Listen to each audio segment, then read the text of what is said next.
नमस्कार, मैं श्वेता सिंह आपका स्वागत करती हूं। रात के 10 बज रहे हैं, आप आज तक पर दस्तक देख रहे हैं। भारत में तीज त्योहार पर व्रत साल भर में तमाम होते हैं, लेकिन छठ एक ऐसा पर्व है, ऐसा व्रत है जिसे लोक आस्था में महापर्व का स्थान दिया गया है। 3 दिन तक कठोर तपस्या जैसी परिस्थितियों के इस व्रत का आरंभ महिलाएं देश दुनिया में पहले दिन नहाय खाए से करती हैं, यानी स्वच्छ जल में स्नान के बाद व्रत का संकल्प लेकर शुरुआत होती है।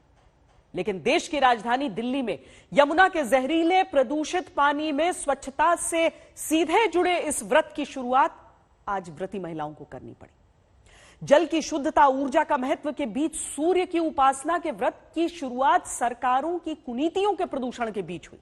जिस यमुना को साफ करने का वादा अरविंद केजरीवाल ने 6 साल पहले किया था, यह उसी यमुना में वादों का मैला हो जाने की हकीकत दिखाती तस्वीर है। यमुना की सफाई का जिम्मा केंद्र और दिल्ली की राज्य सरकार के अधीन आने वाली दर्जन भर एजेंसियों के जिम्मे है, लेकिन उन सभी की गैर जिम्मेदारी का बदबूदार झाग यमुना में उठता रहा। आखिर 1376 किलोमीटर लंबाई वाली यमुना का देश की राजधानी में ही ऐसा हाल क्यों हुआ? देश के 7 राज्यों से होकर गुजरने वाली यमुना में बहता विनाश का जहर क्यों नहीं साफ हो पाता? वैज्ञानिक, सामाजिक और सांस्कृतिक महत्व की यमुना को भी क्या सिर्फ राजनीति ने इस्तेमाल करके छोड़ रखा है? इसीलिए धार्मिक प्रतीकों की पवित्रता बचाने के लिए आज आप भी दस्तक दीजिए।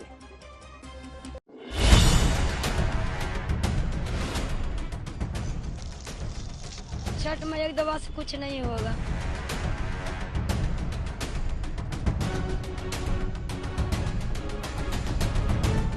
आस्था तो है, उनको तो पूजा करना है।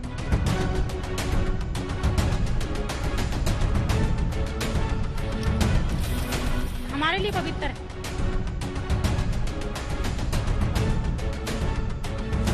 जब तक हम लोग ने इसमें नहाएंगे तब तक हम लोग का पर्व नहीं होगा। ऊपर वाला की कृपा से, वही देवता देवी देवता की कृपा से हमें कुछ नहीं होता है। दिल्ली को लंदन और यमुना को थेम्स बनाने के वादे पर छली गई जनता के पास सिवाय छठी मैया पर भरोसा करने के कोई चारा नहीं। इसीलिए यमुना में प्रदूषण के उफनते झाग के किनारे आस्था का दीपक जलाकर व्रत शुरू कर दिया।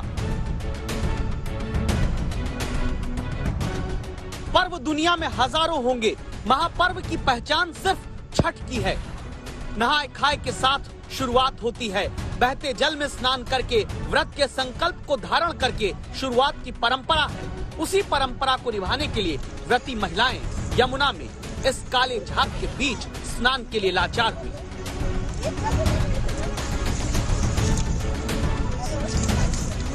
करना ही पड़ता है, जो विधि है वो विधि तो करना पड़ता है ना। जब तक हम लोग ने इसमें नहाएंगे तब तक हम लोग का पर्व नहीं होगा। स्वच्छता जिस व्रत का सबसे मजबूत आधार है, उसी आधार को कमजोर कर दिया गया। विकास के नाम पर विनाश का जहर यमुना में घोलकर जिस पानी में यमुना के तमाम रोगों को देने वाली बीमारी गंदगी के रूप में बह रही है, उसी से सूर्य को अर्घ देती हैं। ये मानकर कि सरकारें भले जहर साफ न कर पाएं, छठी मैया हर बीमारी से बचा लेंगी। तो ये डर नहीं है कि इतना गंदा पानी है, ये जैसे जहरीला झाग बन रहा है इधर सारे में? इतना अगर डरेंगे तो फिर तो कर नहीं सकेंगे, हम कुछ नहीं कर सकते हैं। पूजा पाठ 3 दिन का व्रत है, 3 दिन में हम कुछ कर नहीं सकते हैं, क्योंकि 3 दिन व्रत में मैं रहती हूँ। हमें उनको ऊपर वाला की कृपा से, वही देवी देवता की कृपा से हमें कुछ नहीं होता है। 7 राज्यों से होकर गुजरने वाली यमुना, गंगा सरस्वती से मिलकर पाप मिटाने वाले संगम को तैयार करने वाली यमुना, गंगा के बाद सबसे पवित्र नदी मानी जाने वाली यमुना का पानी दिल्ली में काला है, क्योंकि यमुना साफ करने की नीतियाँ और नियत उससे भी ज्यादा शायद काली, और भरोसा अब सिर्फ भगवान पर। नहीं नहाएंगे तो फिर कैसे काम करेंगे? इसके बगैर काम नहीं होगा। हमको लिए तो बढ़िया है, क्या करो, सरकार ने ये बनाया तो उसी पानी में नहाएंगे, बढ़िया पानी कहाँ से लाएंगे बताओ? खतरनाक हो सकता है ये पानी। नहीं, कुछ नहीं होगा ना, छठ में एक दवा से कुछ नहीं होगा। सोचिए आप, संस्कृति जिस देश में सियासत का केंद्र बिंदु है, उसी देश की राजधानी में महिलाएं उस महापर्व छठ की शुरुआत गंदे पानी से करने को मजबूर हैं, जिसमें 36 घंटे निर्जला व्रत महिलाएं रहती हैं। जो सफेद रंग के झाग आप देख रहे हैं, दरअसल ये जो झाग है ये यमुना को पोल्यूटेड कर चुके हैं। और इसके साथ साथ आपको एक रियलिटी चेक दिखाएंगे कि पानी जो यमुना का है, जो कि इस वक्त पूरी तरीके से प्रदूषित हो चुका है, वो उसका आप लेवल देखेंगे कि किस तरीके से ये पानी पूरी तरीके से इस वक्त यमुना के अंदर जो है वो जहरीला हो चुका है। ये पानी का लेवल है दिल्ली के अंदर यमुना नदी का, जो पूरी तरीके से इस वक्त अगर कहा जाए तो प्रदूषित हो चुका है। यमुना के पानी में सफेद झाग नहीं, काला जहर है, जो फैक्ट्रियों के गंदे पानी के यमुना में शामिल होने, फिर सीवर के गंदे पानी से मिलकर फॉस्फेट समेत दूसरे केमिकल से मिश्रण करके टॉक्सिक फॉर्म यानी जहरीले झाग का रूप ले लेता है। उसी काले झाग के रूप में जिसे नदी भी कहना मुश्किल बना दिया गया, उसके गंदे जल को लोग अब घर भी ले जाएंगे आस्था के पर्व में पवित्र मन से मानकर। पूजा करते हैं ना, उसमें डालते हैं गंगा जल नाम से। ये घर जाएगा पानी। तो ये पानी का जो हाल है, बदबू भी है, झाग भी है, प्राकृतिक भी काला है, इससे पूजा पवित्र हो जाएगी? हाँ, हो जाएंगे, जब मन से करेंगे तो हो ही जाएंगे ना। अच्छा, ये नहीं है डर के पानी गंदा है तो क्या होगा? नहीं, नहीं है डर। जब डर होता तो फिर नहाते नहीं, इसलिए जो काम है वो तो करना ही पड़ेगा ना। इसी से प्रसाद उठार सब कुछ गंगा जल वो सब कुछ छीटेंगे, उसको बाद वो खाना बनाएंगे, उसको बाद ग्रहण करेंगे, उसको बाद सब कुछ करेंगे। इसके प्रसाद उरसाद सब इसी से। जिस राज्य के मुख्यमंत्री अयोध्या जाकर सरयू की आरती करके सत्ता में अयोध्या की चाहत रखते हैं, ये है हकीकत उनके राज्य दिल्ली की, जो अयोध्या में सरयू की आरती करके सियासत का नया राज तिलक चाहते हैं। क्या वो अपने ही राज्य की जनता से यमुना की सफाई का वादा भी पूरा नहीं कर पाते हैं? यमुना को भी प्रदूषण से मुक्ति दिलाएंगे। यमुना को साफ किया जाएगा। और जैसा मैं अक्सर कहता हूं कि 5 साल तो लगेंगे, लेकिन 5 साल के अंत में आपको सबको यमुना में डुबकी तो जरूर लगवा दूंगा मैं। जो हमने वादे किए थे मैं अपने मोबाइल फोन में लेके घूमता हूँ, रोज सवेरे उठ के देख लेता हूँ। क्या हुआ उन वादों का? क्यों इस वादे के बावजूद संतान सुख और हर मनोकामना की पूर्ति के लोक पर्व की खुशबू जो पूरी दुनिया में छठ के नाम से फैलती है, उस पूजन की अगरबत्ती को मैली यमुना के बजबजाते प्रदूषित जल की बदबू के किनारे लगाना पड़ा? 2015 के चुनाव में आम आदमी पार्टी के घोषणा पत्र का 15वां पॉइंट यमुना का पानी साफ करना था। ऐतिहासिक जीत के बाद 6 साल पहले अपने पहले बजट में केजरीवाल सरकार ने 5 साल के भीतर यमुना साफ करने का लक्ष्य भी बताया। दावा है कि उसके बाद 4 साल तक यमुना की सफाई के लिए बजट में 1 रुपए नहीं दिया गया। फिर 2020 के चुनाव में जाकर यमुना सफाई का वादा 5 साल पुराना वाला जोड़ दिया गया। 2021 के बजट में जाकर फिर से 3 साल के भीतर यमुना को पूरी तरह साफ करने का लॉलीपॉप दिया गया। वरना क्यों छठ व्रत देश की राजधानी में करने वाली महिलाएं जब आंख बंद करके ध्यान सूर्य का करती हैं, तब पैर उनके प्रदूषण का पानी पखारता। जनता से यमुना साफ करने का वादे करके यूं ही आंख बंद कर दी गई। सत्ता मिलते ही कौन सी यमुना, कौन सा पानी की कहानी बन जाती है। इस कहानी को अभी 2 हिस्सों में सोच कर देखिए। एक मुद्दा है यमुना का प्रदूषण और दूसरा है पूजा के लिए फिलहाल साफ जल यमुना किनारे न दे पाना। और इन दोनों मुद्दों में राजनीति ने सब कुछ ज्यादा मैला किया। केजरीवाल सरकार दावा करती है कि छठ पूजा के लिए उसने दिल्ली में 1000 जगहों पर गड्ढे खुदवाकर वहीं पर साफ पानी का इंतजाम कराया, लेकिन बहुत से लोगों की आस्था है कि अस्थायी इंतजाम की जगह नदी में स्नान करके ही व्रत करना है। आस्था तो है, उनको तो पूजा करना है। डर सबके लगता है, मगर भगवान के डर जोगते हैं हम लोग। भगवान के नाम से हम लोग यहाँ अर्घा देने आ जाते हैं। अब यमुना तो साफ नहीं, तब मनोज तिवारी बीजेपी के सांसद यमुना किनारे पहुंचे, सवाल उठाते हैं कि सफाई क्यों नहीं हुई। बीजेपी के दूसरे सांसद प्रवेश वर्मा यमुना के दूसरे किनारे पहुंचकर चुनौती देते हैं कि हम यहाँ पूजा करके दिखाएंगे। आप ये देखिए, दिल्ली सरकार को ये सफाई करनी चाहिए थी। ये क्या है? ये सब क्या है? आप देखिए, तो इतना, इसको जब तक साफ नहीं करेंगे तो ये तो और भी गंदगी ही करेगा ना। और इसी पे लोग अगरबत्ती जलाएंगे, इसी में लोग स्नान करेंगे, लेकिन अरविंद केजरीवाल जी के कान पे जू नहीं रेंगेगा। यमुना के किनारे छठ पूजा नहीं होगी, इसका फरमान एलजी साहब ने दिया, जो भाजपा के हैं।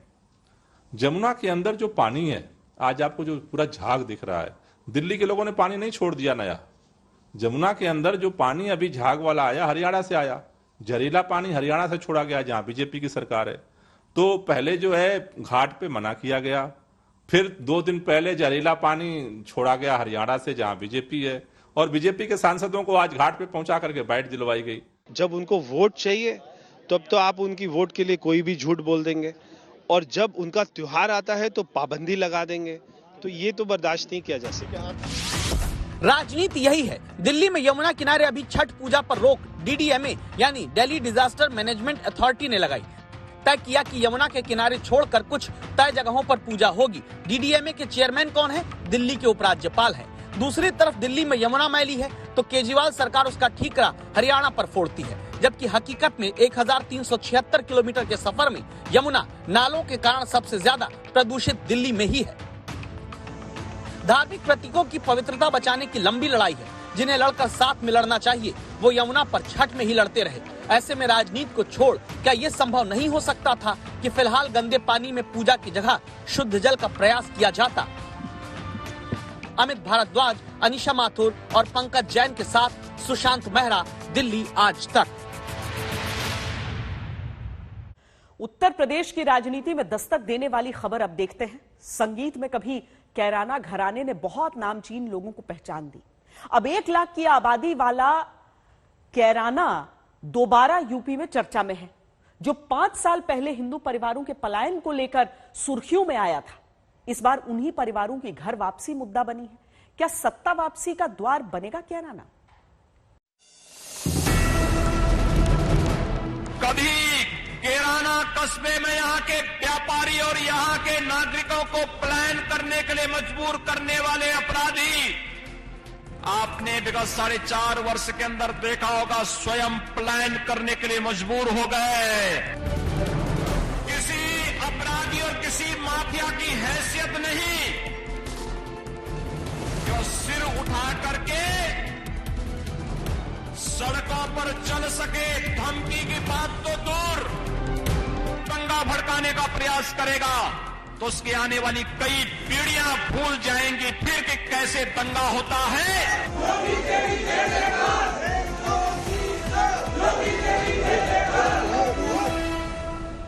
14.5 करोड़ वोटर के फैसले से जिस उत्तर प्रदेश की सत्ता तय होती है, वहां फिलहाल 1 लाख से भी कम आबादी वाला कैराना सुर्खियों में आ गया है। मुजफ्फरनगर का दंगा रहा हो या फिर कैराना का पलायन,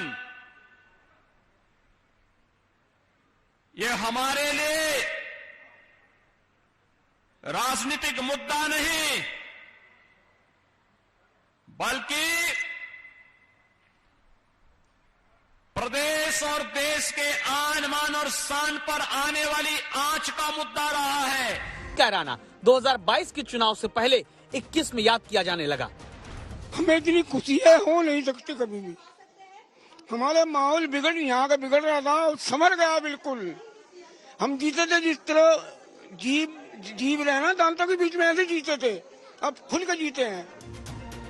कैराना की जिन गलियों में 2016 में हिंदू परिवारों के डर के मारे पलायन की लकीरें दीवारों पर घर बिकाऊ के रूप में उकेरी दिखी, उस कैराना में मुख्यमंत्री योगी आदित्यनाथ पहुंचते हैं तो रंगीन लड़ियां सजाई दिखती हैं। दावा है कि मुस्लिम बाहुल्य आबादी वाले कैराना में अपराधियों का डर था। अब वही परिवार कैराना के मुख्यमंत्री से मिलकर अपराधियों के सफाई के बाद मिले सुकून की गवाही देते हैं। ईद का दिन कैराना के लिए बहुत खुशी का दिन था जी। जब ईद पे सुबह 10 बजे टीवी पे पट्टी चली कि मुकीम काला शहर की में ढेर हो गया जी। 3 परिवार, 4 परिवार उसी के पीड़ित थे जी, बहुत ज्यादा पीड़ित थे। मतलब भगवान से इतनी प्रार्थना करी और आपका धन्यवाद करा, उसने पाया। राजनीतिक जानकारों के मुताबिक कैराना अभी यूपी में लखनऊ की लड़ाई जीतने का पश्चिमी द्वार बीजेपी के लिए बन सकता है। कैसे इसे ग्राफिक्स के जरिए समझिए। 2012 में पश्चिमी उत्तर प्रदेश की 76 विधानसभा सीट में सिर्फ 12 पर बीजेपी जीत पाई थी। 2014 से पहले जाट मुस्लिम एक होकर वोट करते आए, जिसका फायदा बीजेपी विरोधी पाते रहे। 2013 में मुजफ्फरनगर दंगे के बाद जाट मुस्लिम वोटर में बंटवारा हुआ। 2014 में बीजेपी ने पश्चिमी उत्तर प्रदेश की सभी प्रमुख 9 सीट जीत ली। 2016 में कैराना के हिंदू पलायन का मुद्दा मुजफ्फरनगर की तरह गर्म हुआ। 2017 में बीजेपी ने वेस्टर्न यूपी की 76 में 66 सीटों पर अपनी जीत का परचम लहराया। अभी पश्चिमी यूपी में किसान आंदोलन के बाद जाटों की नाराजगी का डर है। 2014 में जाटों का 77% वोट से लेकर 2019 में पश्चिमी यूपी में जाटों का 90% हिस्सा अकेले बीजेपी ने हासिल किया है। यही वोट अगर छिटकता है तो पहले चरण से ही पश्चिमी यूपी से मिलने वाला झटका बाकी चरणों के चुनाव को प्रभावित कर सकता है। क्या इसीलिए कैराना का 5 साल पुराना पलायन दरअसल वोटों के पलायन को रोकने के लिए मुद्दा बन रहा है? अराजकता की स्थिति पैदा करेगा, दंगा भड़काने का प्रयास करेगा, तो उसकी आने वाली कई पीढ़ियां भूल जाएंगी फिर कि कैसे दंगा होता है। 2016-17 में जहां हिंदू परिवारों का पलायन मुद्दा बना, वहां अब हिंदू परिवारों की सुरक्षित घर वापसी सत्ता वापसी का जरिया बन सकता है। कैराना का चक्र 5 साल में पूरा लौट आया है। कुमार कुणाल, कैराना आज तक। 13 जून 1997 को दिल्ली के उपहार सिनेमा में बॉर्डर फिल्म चल रही थी। मैटिनी शो के दौरान आग लग गई जिसमें 59 लोगों की जान चली गई। 24 साल से अदालतों में न्याय के लिए चलते इस केस में आज दिल्ली की अदालत ने फैसला सुनाया है।